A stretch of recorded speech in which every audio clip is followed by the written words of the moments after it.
contestant number 11. Magandang araw po. Ako po si Stefan Simuel Peralta. Wikang Pilipino'y huwag baguhin.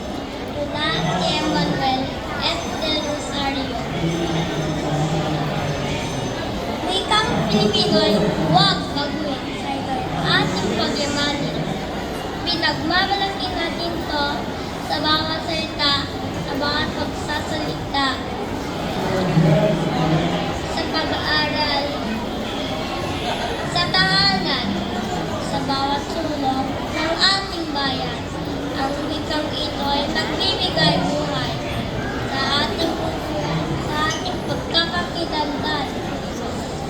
Kaya't huwag nating itong kalimutan. Pagmalaki natin turuan ng panig na mundo. Wikang Pilipino, ito ang ating babansang wika. Sa iyo'y buong pusong sumasaludo.